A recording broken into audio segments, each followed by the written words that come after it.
Hi hello नमस्कार, मी दर्शना तांबोळी. राजश्री मराठीमध्ये तुमच्या सगळ्यांचं स्वागत. तर गाभ हा चित्रपट आपल्या सगळ्यांच्या भेटीला येणार आहे 21 जूनला. काय नेमकं या चित्रपटामध्ये दाखवण्यात आलंय आणि खऱ्या खऱ्या रेड्याबरोबर सीन करणं या कलाकारांसाठी नेमकं कसं होतं जाणून घ्यायचंय. आजच्या सिनेमा आणि बरंच काही मध्ये आपण स्वागत करूया टीम गाभचं. कैलाश आणि सायली आपल्या बरोबर आहेत. खूप स्वागत तुमच्या दोघांचं Rajshri Marathi. Thank you so much. बरं, मस्त दिसताय दोघं पण. एक्झॅक्टली हे जुळून आलं बरं का, म्हणजे असं काही ठरवलं नव्हतं की असं काही.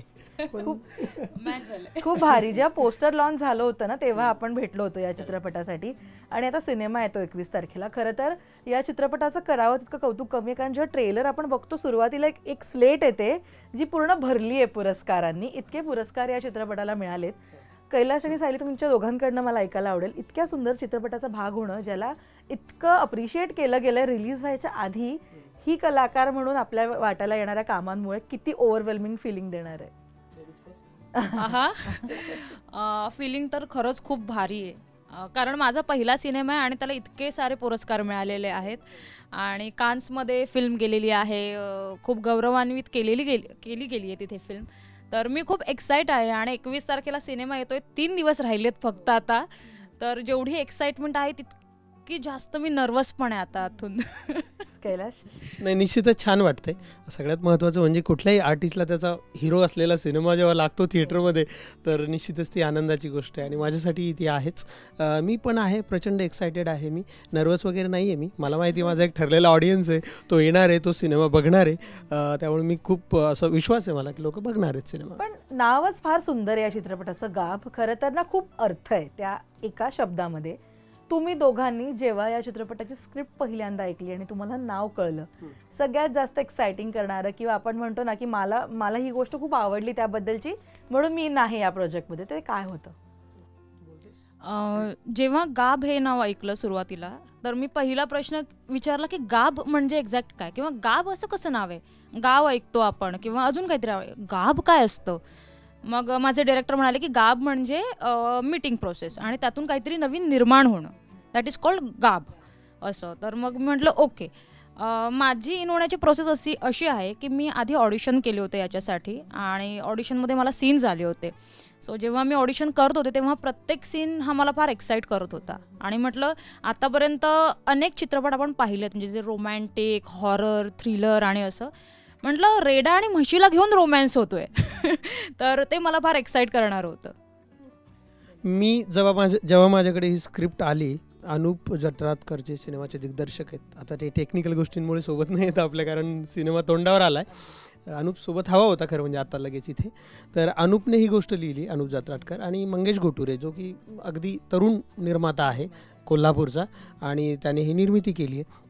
अनुप आणि मंगेश मुंबईला माझ्याकडे ही गोष्ट घेऊन आले. खरं म्हणजे त्यांनी फोन केला मला आणि म्हटले आम्ही PDF पाठवतो, तुम्ही वाचा आणि मग आम्हाला सांगा की काय. मी म्हटलं नाही, मला गोष्ट वाचण्यापेक्षा मला गोष्ट ऐकायला आवडते आणि जो व्यक्ती छान स्टोरी टेलिंग करू शकतो ना तो छान सिनेमा बनवू शकतो, कारण त्याला गोष्ट सांगण्याची, फायनली सिनेमा गोष्ट सांगण्याची पद्धत आहे, स्टोरी टेलिंग आहे आणि ती पद्धत आहे तुमची. ते माझ्याकडे आले आणि मला काही माहीत नव्हतं, नाव पण माहीत नव्हतं, काही माहीत नव्हतं. आणि मग त्यांनी जसं तू आता प्रश्न विचारला की गाभ ऐकून काय वाटलं, एकतर गाभ याचं साऊंडच खूप छान आहे आणि मला 2 अक्षरी नावं खूप आवडतात, याराच. तर मला ते खूप आवडलं आणि माझ्यासाठी हे काही नवीन नव्हतं, कारण मी गाई म्हशी माझ्या घरी आहे, माझ्या घरी रेडा पण आहे आणि रेडा असणं म्हणजे प्रचंड श्रीमंतीचं लक्षण आहे, कारण तो 8-10 गाव मिळून एकाकडेच रेडा असतो. आजही माझ्या घरी रेडा आहे आणि जेव्हा मी ते ऐकलं म्हटलं अरे खूप छान आहे. आणि मी 12वीपर्यंत, जसं आपण मागे बोलताना मी बोललेलो की मी गुरं चारलेले आहेत, आजही माझ्या घरी गुरं आहेत. तर रेडा म्हशीवरही सिनेमा होऊ शकतो हे वाचून, म्हणजे हे ऐकून मला खूप आनंद झाला. म्हटलं अरे चला आपने बस काय हे सब, म्हणजे हे सगळं आपण लहानपणापासून बघितलेलं आहे, करायला मजा येणार आहे. पण ती गाभच्या पलीकडे जाऊन काहीतरी बोलू पाहतो हा सिनेमा. हा फक्त रेडा म्हशीचा गाभ नाही, तर गाभ म्हणजे काय, तर गर्भ. मग गर्भ वेगवेगळ्या अर्थाने, तर तुमच्या आतही कुठला तरी गर्भ पनपतोय का, ते चाचपडून बघायला हा सिनेमा लावतो. म्हणजे मी त्यात दादू नावाचं एक कॅरेक्टर करतोय आणि दादूच्या मनामध्ये खूप काय वेगवेगळ्या गोष्टी आहेत, तो निगेटिव्हिटीने भरलेला आहे प्रचंड. तर त्याचा गर्भपात होणं खूप गरजेचं आहे. तर तो होतो का या सिनेमाच्या निमित्तानं किंवा या प्रवासामध्ये, हा सिनेमा असं दाखवतो. म्हणजे मेन वुमन जे रिलेशनशिप आहे आपली, त्या रिलेशनशिपकडे वेगळ्या पद्धतीनं बघायला लावणारा सिनेमा आहे. वडिलाच्या आणि मुलाच्या नात्याकडे वेगळ्या पद्धतीनं बघायला लावणारा सिनेमा आहे. आणि त्याच्या आत जो गर्भ आहे, आपल्या माणसाच्या आतमध्ये जो गर्भ आहे तो बाहेर आला पाहिजे, नसता आपण म्हणजे काहीतरी चुकीचं होईल आपल्या हात. कैलाश, पण तू आतापर्यंतची कामं केली, चुलत्या बाजूला ठेवते मी, ते एकदम वेगळंच कॅरेक्टर, पण त्या पलीकडे तू ज्या काही व्यक्तिरेखा साकारल्यात किंवा तू चित्रपट जे केलेत ना, सोशल मुद्द्यांवर हे चित्रपट खूप आहेत आणि खूप काहीतरी सांगू पाहतात या सोसायटीला. जेव्हा तू तुझं कॅरेक्टर निवडतोस, म्हणजे जेव्हा एखादा चित्रपट येतो किंवा मला काय करायचं आपल्याला माहिती असतं आपल्याला काय करायचं आहे, तुझ्यासाठी काय थिंकिंग प्रोसेस असते जेव्हा तू एखादी भूमिका निवडत असतोस? खरं म्हणजे एक तर मी जे आतापर्यंत केलंय त्यापेक्षा वेगळं काहीतरी असावं. म्हणजे आत्ता म्हणजे जोपर्यंत चुलत्या वाटायला नाही आला त्याच्या आधीपर्यंत मी जे येईल ते काम करत होतो, जे मिळेल ते करत होतो, कारण मी भुकेला होतो कामाचा आणि मला विश्वास नव्हता की मला किती कामं मिळतील किती नाही मिळतील, काय नाही, कारण आपल्याकडे एक ठराविक पॅरामीटर आहे, तर ते ब्रेक करून माझ्यापर्यंत कामं येतील का हा मला प्रश्न होता.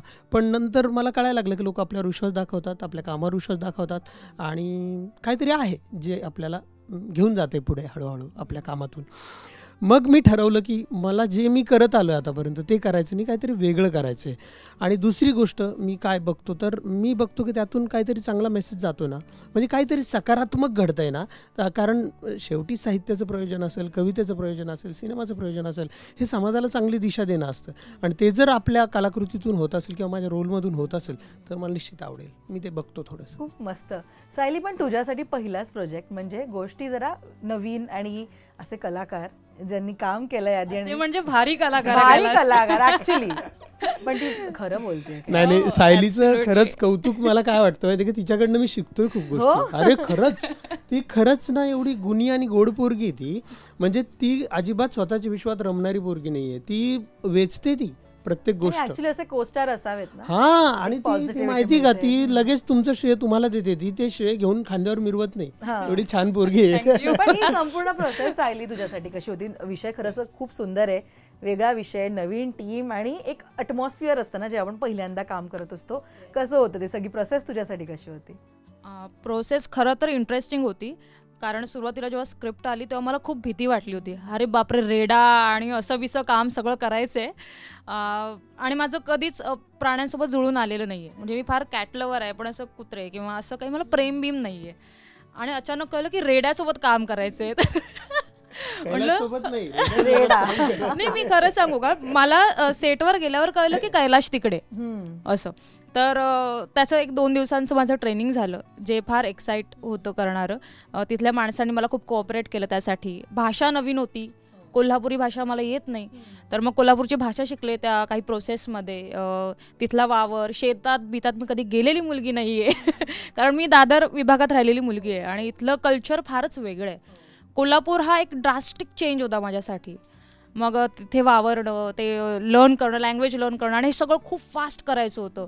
आणि ह्या सगळ्यात कैलाशपासून माझे डायरेक्टर अनूप, प्रोड्युसर, जिथे आम्ही ते शूट केले तिथली माणसं, या सगळ्यांचा खूप जास्त काय म्हणू सपोर्ट आहे.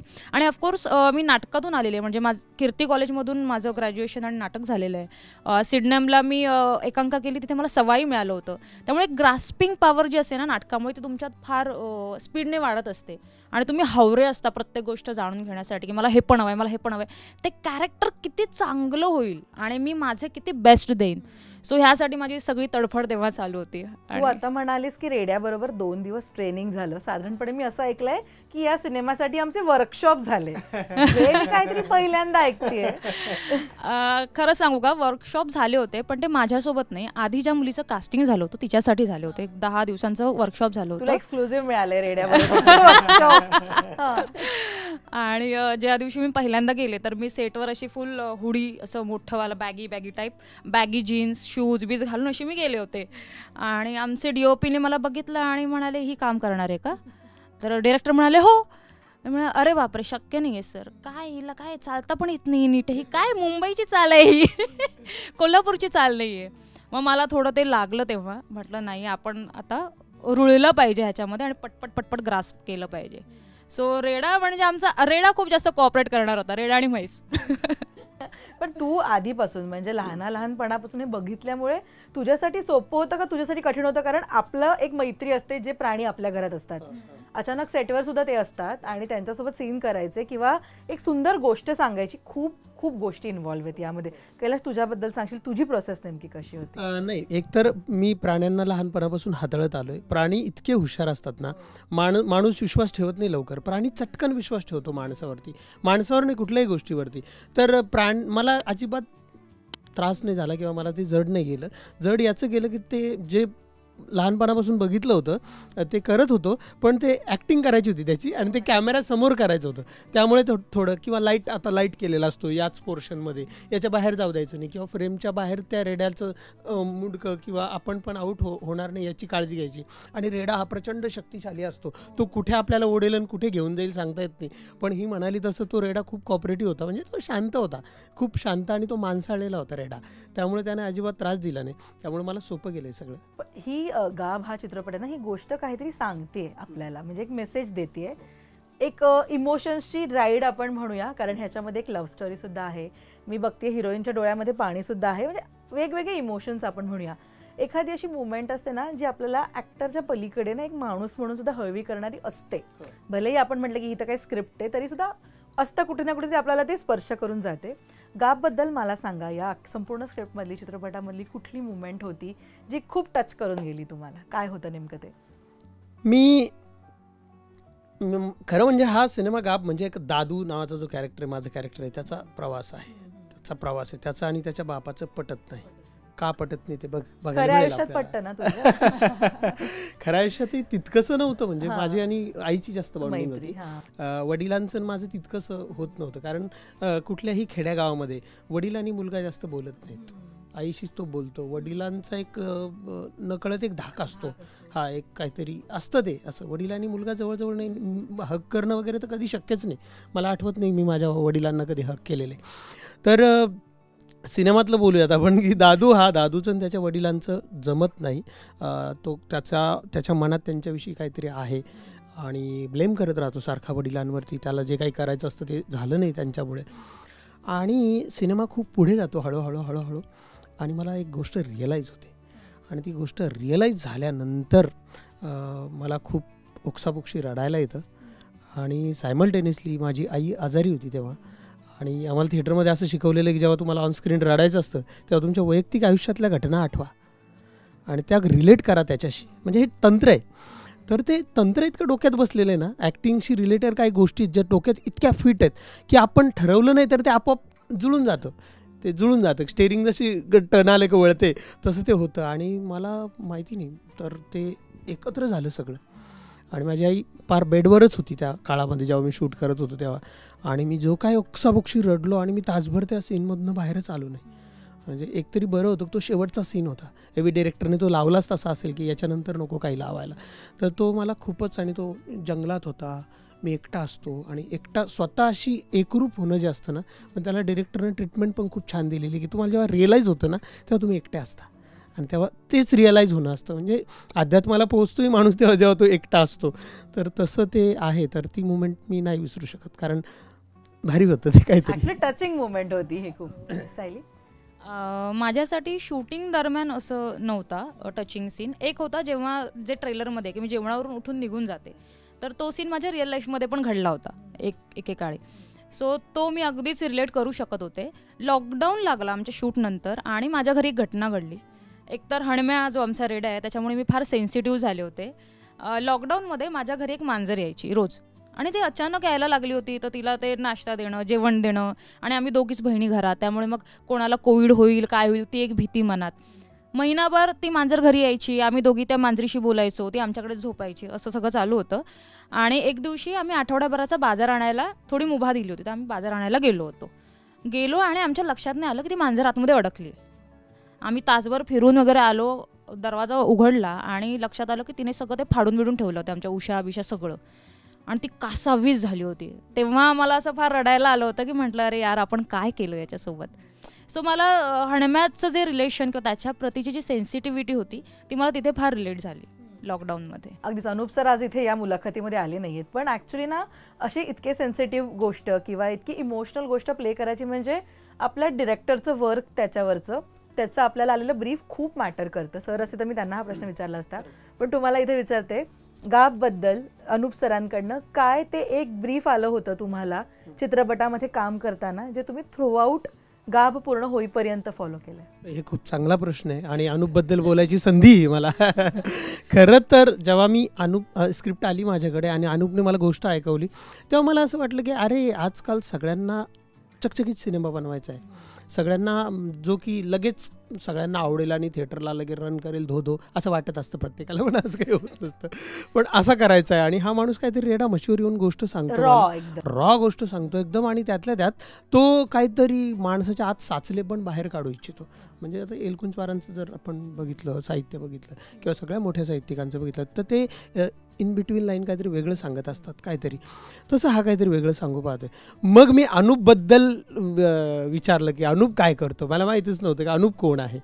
मग मला कळलं की अनूपने खूप एकांकिका लिहिलेल्या आहेत, त्याच्या एकांकिकाची त्याची पुस्तक आहेत त्याची, आणि तो चांगला कवी आहे. इवन मी याच्यात थोडं ॲड करेन की त्यांना दादासाहेब फाळके पुरस्कार पण आहे त्यांच्या एका साहित्यासाठी, आणि तो चांगला वाचक आहे आणि तो असा ऑफबीट विचार करणाराच माणूस आहे. आणि तो इंग्रजी साहित्यात त्याचं MA झाले आणि तो लेक्चरर पण होता विद्यापीठामध्ये कोल्हापूरच्या.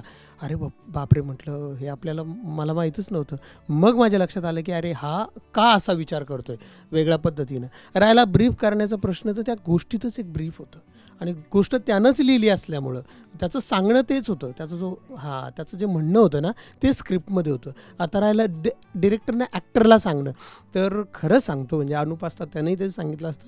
अनूपनं एक सिंगल लाईनही आम्हाला सांगितली नाही सेटवरती, काहीच सांगितलं नाही. त्याने फक्त गोष्ट सांगितली आम्हाला, ही अशी गोष्ट आहे. आणि तो मला तरी म्हटला की सर मी तुम्हाला बघून हा सिनेमा लिहिलेला आहे. हां, म्हणजे आला, मला त्याने गोष्ट ऐकवण्याआधी मला म्हटलं की सर तुम्ही नाही म्हणायचं नाही आहे, कारण मी तुम्हाला बघून हा सिनेमा लिहिला. ऍक्च्युली हे आपल्या कामाची पावती ना की कोणतरी आपल्याला बघून कॅरेक्टर लिहितं, म्हणजे दुसरा विचारच नसेल दुसरा कुठला कलाकार याच्यामध्ये घेऊयात आपण. करेक्ट. नाही, माझ्यासाठी मी खूप लकी समजतो त्याला की माझ्या या वयात जी मी आता आहे त्या वयामध्ये मला बघून कोणतरी लिहितंय. किंवा मी सेम बट डिफरंट नावाचं नाटक करतो सुनील शानबागांसोबत, तर ते नाटक माझ्या लाईफवरती आहे. तर माझ्या लाईफवरती आत्ता नाटक होतंय, पृथ्वीमध्ये होते, तर ही खरंच खूप म्हणजे जबाबदारीची गोष्ट आहे तशी. ॲब्सोल्युटली. येस सायली. मला तर अनूपने काहीच सांगितलं नव्हतं. ऑडिशनचे जे सीन होते तेवढेच, स्क्रिप्टही मला आलेलं नव्हतं. इवन सेटवर गेल्यावर मला कळलं की अच्छा असं स्क्रिप्ट आहे, हे आहे. माझा अनूपला मी ओळखतही नव्हते. मी आधी एक सिनेमा केला होता, तिथल्या डायरेक्टरने मला इथे रेकमेंड केलं होतं की तू ह्या मुलीचे ऑडिशन घे अनूप, जर तुला आवडली तर तू तिला कास्ट कर, अदरवाईज नको कास्ट करूस. आणि पूर्ण क्रूचा नकार होता, कारण गोरी चिट्टी मुलगी आणि मुंबईची मुलगी, तर ती कोल्हापूरचं कसं काय करेल वगैरे. पण अनूप एकमेव माणूस होता जो फर्म होता. तो म्हणे मला हीच मुलगी हवी आहे, आपण मेकअपने सगळं करू पण मला मुलगी हीच हवी आहे. तर त्याने माझ्यावर पहिल्या दिवशी विश्वास ठेवला आणि तो थ्रूआउट आजपर्यंत आहे. म्हणजे मी त्याला दादा म्हणते, मोठा आहे तो, आणि आमचं अगदीच भावा बहिणीसारखं आता रिलेशन आहे. येस, पण असं असतं ना की भलेही स्क्रिप्ट आपल्या फेवरमध्ये असली, आपल्याला बघून लिहिली असली, तरी सगळ्याच गोष्टी सोप्या असतात असं नाही. अजिबात नाही. कैलाश, कुठली गोष्ट आज तुम्ही दोघं मला इथे सांगा, वही बात आ गई फिर से. काय डिफिकल्ट गेलं, काय डिफिकल्ट होतं? डान्स. अच्छा, हा, मला कळलं, तुला मीनाक्षीने डान्स शिकवला म्हणे, ऐकलं मी आमच्या मुलाखतीत. हे फुलवाताईने ऐकलं तर मला मारतील घरी येऊन. पण प्रॅक्टिस करणं पण महत्वाचं आहे यार, ऑब्व्हियसली. तर डान्स मला तसा पहिल्यापासून मी खूप ऑफबीट असा नाचणारा माणूस आहे. यारा छान नसते पण छान म्हणते. ते मीनाक्षी शिकून आलं असं आपण धरूया. तर एक तर तू जो पहिला प्रश्न विचारला ना, तू असा वेगळे सिनेमे करतोय, ते मला या सिनेमाने इतकं छान वाटतंय की मला असं हिरोईन वाला सिनेमा करायला मिळालाय, जे की मी सगळे कॅरेक्टर रोलवाले सिनेमा आतापर्यंत केलेले. तर हिरोईनला घेऊन झाडा मागे नाचतोय काय, तिला उचलून घेतोय काय, आणि हे म्हणजे खूप फनी होतं माझ्यासाठी. मी खूप म्हणजे ते वेगळ्या अर्थानं मी एन्जॉय केलं की मी असा कधीच विचार केला नव्हता की मी हिरोसारखा नाचणार आहे, झाडामागे हिरोईनला घेऊन नाचेल वगैरे, असं मी कधी खरंच मी कल्पनेतही विचार केला नव्हता. आणि ते जेव्हा मला करावं लागलं तेव्हा एवढी तादा त्रिपट माझी उडाली ते विचारू नकोस तू. आणि ते इतकं अवघड होतं खरं म्हणजे, कारण मला आधी वाटायचं की यू कर लेंगे आपण, उसमें क्या है, हिरोईन आहे, कर लेंगे, असं तसं. अजिबात नाही. जेव्हा ते करायला लागलं तेव्हा मी प्रचंड म्हणजे नर्वस झालो. एक तर ते चेहऱ्यावरचं जी रौनक असते आपल्या किंवा आणलेलं असतं आपण एक्सप्रेशन द्यायचे नाही, नाचायचं पण आहे. ते सगळं उडून गेलं होतं आणि मला खरंच काहीच जमत नव्हतं डान्स. फुलवाताईंनी सांगितलं की अरे तुमच्या बॉडीत मुळातच एक रिदम असतो, प्रत्येक माणसाच्या इनबिल्ट असतो तो, प्रत्येक जणाला नाच येतो, ते तू डोक्यातून पहिलं काढून टाक आणि बिंदास होऊन काय इन्स्पिरेशन दिलं याने मला, खूप कमालीचं. आणि मग म्हटलं अच्छा असं आहे का काही. आणि मग म्हणजे आम्हाला, मी मुंबई विद्यापीठाचा पासआउट आहे, तर आम्हाला छायामाया कुठेगावकर यायच्या शिकवायला आणि ते जे काय नजाकतीने शिकवाय. टेरेन्स लेविस जो की त्या हिंदी शोमध्ये असतो, नंतर तो जज झाला मोठा. आमच्या वेळेस तो नव्हता काहीच, पण तो आम्हाला शिकवायला यायचा. पण ये लोग हमारा कुछ नहीं उखाड़ सके भाई. जे की एवढे मोठे झाले, पण ते फुलवाताईंनी करून दाखवलं. तर तसं झालं. तर ते माझ्यासाठी खूप हार्ड टास्क होता तो. आणि सायलीला थँक्यू म्हणेल मी. राजश्री मराठीतर्फे एक सीन होता, थोडासा असा रोमॅन्टिक सीन होता, म्हणजे तिला हक करायचं होतं, मला किस करायचं होतं तिला, आणि मी पार म्हणजे असं व्हायला लागलं माझं. आणि सायलीनं मला जवळ घेतलं आणि मला तिनं खूप कम्फर्ट केलं. ती म्हटलं अरे हे बघ असं असतं. अरे क्या बात आहे. तर त्यामुळे मला कौतुक वाटलं तिचं, की तिचा जरी पहिला सिनेमा असला तरी तिने खूप कम्फर्ट केलं आणि या सगळ्या गोष्टी मला खरंच शिकायला मिळाल्या. खूप मस्त. सायली, मी शाळेमध्ये असताना ॲन्युअल्स आणि कॉलेजमध्ये आपले फेस्ट असतात, यूथ फेस्ट आणि काय काय काय असतं, तिथे मी खूप डान्स केलेला होता. आता मी शुअर होते माझ्याबाबत की मला डान्स येतो. मी जेव्हा कैलाशला पहिल्यांदा बघितलं, कैलाश ऑफबीट. मग आणि फुलवाताई आम्हाला सांगत होते हे सगळं, काही नाही तुम्हाला बीट येतं, फक्त 1 2 1 2 एवढंच करायचं. म्हटलं ताई माझं ठीक आहे, मी करेन, ह्याचं काय. तर तिने आम्हाला खूप सांभाळून घेतलं तेव्हा, आणि ती आम्हाला इतक्या आतल्यातल्या गोष्टी सांगायची. तिच्या स्टुडिओला आम्ही 4 दिवस रिहर्सल करत होतो, तर ती म्हणायची असं फिरा, आणि आम्ही भरतीकडेच जायचो फिरत. बरं, ह्या डान्समध्ये आमच्या रेडामसमध्ये ना आमचे खूप सारे काय राऊंड ज्याला आपण म्हणतो ते खूप जास्त घेतात, आम्ही मोजले पण नाही आहेत ते. तर ते इंटरेस्टिंग होते. आणि फुलवाताई ग्रेटच आहे, ती जिला लहानपणापासून मी टी व्हीवर बघत आले, अगदी रियालिटी शोजपासून. आज ती जज आहे आणि एवढं मोठं व्यक्तिमत्व जेव्हा आपल्याला कोरिओग्राफ करतं, तर आपण काय म्हणू, सोने पे सुहागा असं मी म्हणेन. खूप मस्त. पण गाभ हा चित्रपट काय लर्निंग घेऊन आलाय तुमच्यासाठी? डान्सबद्दल तर मला कळलं, तुमच्या स्टोरीबद्दल कळलं, पण काहीतरी लर्निंग घेऊन येते एखादी गोष्ट, एखादा प्रोजेक्ट. काय सांगाल, गाभ काय लर्निंग घेऊन आलाय? काय मी थोडं वेगळं जाऊन बोलेन, कारण मी काहीतरी वेगळंच दिसतं राव मला, मग काहीतरी वेगळंच, म्हणजे माहिती नाही, मी बघत असतो काहीतरी, मला प्रवासात काहीतरी बघायला आवडतं. आमच्या म्हणजे आपल्या गाभमध्ये सुंदर कुमार कांबळे नावाचे आर्ट डिरेक्टर होते, जे की कोविडमध्ये गेले. आणि तो अनूपचा 17 वर्षापासून मित्र होता. आणि त्या दोघांनी गाभसाठी म्हणजे जीवाचं रान केलं होतं. म्हणजे मी असं ऐकलं की त्या सुंदर कुमार कांबळेंनी नोकरी सोडली होती, कारण अनूप एकटा फिरतोय गाभसाठी, प्रोड्युसर शोधत ते. आणि अनूप राहतो निपाणी सारख्या जे की बॉर्डरवरती आहे, निपाणीमध्ये राहतो. आणि हा पण तिकडेच राहायचा सुंदर कुमार. तर सुंदर कुमार गेला आणि अनूप खूप एकटा झाला, म्हणजे खूपच एकटा पडला तो. मग तो त्याला असं झालं की आता सिनेमा आला तरी ज्याचं स्वप्न होतं, ज्यांनी मिळून बघितलं, तोच नाही आहे, आता करायचं काय. तर त्याचं स्वप्न होतं की एक गाडी घ्यायची, रेनॉल्डची गाडी, ती 6 सीटर अशी मोठी गाडी असते, ती गाडी घ्यायची. तर आत्ता 15 दिवस झाले अनूपने तीच गाडी घेतली, आणि जिथे आपण गणपतीचा फोटो ठेवतो, कुठल्या तरी देवाचा फोटो ठेवतो, तिथे त्यानं सुंदर कुमारचा फोटो लावला. तर मला ते इतकं की मैत्री कुठल्या लेवलवर जपतात माणसं. तर गाभचाच हा भाग आहे की हे असं जपायला पाहिजे, माणसं अशी जपायला पाहिजे, ती कायम आपल्यासोबत ठेवायला पाहिजे. हे मला गाभच्या निमित्तानं शिकायला मिळालं. खूप मस्त यार, जबरदस्त आहे. सायली, मला वाटतं की मी आतापर्यंत एकांकिका, नाटक आणि आता पहिला सिनेमा, याच्या आधी डेब्यू केले छोटे हिंदी इंग्लिश सिनेमामध्ये. मी प्रत्येक वेळी नवीन माणसं भेटत गेली, आणि मला नवीन माणसांना भेटायला, त्यांच्याशी बोलायला खूप आवडतं, जाणून घ्यायला मला फार आवडतं. तर तेच एक आहे म्हणेन की लर्निंग मला आतापर्यंत मिळत आलं आहे, चांगलं आहे. गाभ निमित्त खूप चांगली माणसं भेटली, आणि एक गोष्ट कळली की समोरच्याने तुम्हाला प्रेम देऊ दे, अगर नको देऊ देत, पण तुम्ही समोरच्याला प्रेम द्या. तुम्ही काय म्हणू, मला काय मिळेल ह्याचा विचार नका करू दरवेळेस. तुम्ही फक्त देत राहा, तुम्हाला आपोआप मिळत जातं सगळं. खूप मस्त तयार झाला आहे चित्रपट आणि 21 जूनला येतोय प्रेक्षकांच्या भेटीला गाब. सिनेमा पाहिल्यानंतर जेव्हा प्रेक्षक थिएटरमधनं बाहेर पडतील तेव्हा काय आपल्याबरोबर घेऊन बाहेर पडतील? थर्ड आय एशियन फिल्म फेस्टिवलमध्ये हा सिनेमा लागला होता. फेस्टिवलमध्ये खूप लोक होते, गर्दी करतात लोक फेस्टिवलला, थिएटरमध्ये काय करत नाही प्रश्नच आहे मला. तर तेव्हा लोकांच्या ज्या प्रतिक्रिया होत्या त्या खूपच अप्रतिम होत्या. तर लोक शहरी लोकांसाठी विशेषतः की जे लोकांना गावी जायचं आहे, गावी राहायचं आहे 2-4 दिवस आणि परत यायचं आपल्या कामावर, पण ते शक्य होत नाही, त्यांनी थिएटरमध्ये 2 तास जा, तुम्हाला तुमच्या गावी गेल्याचा फील मिळणार आहे आणि तुम्ही गाव सोबत घेऊन येणार आहे थिएटरमधून. खूप मस्त. सायली?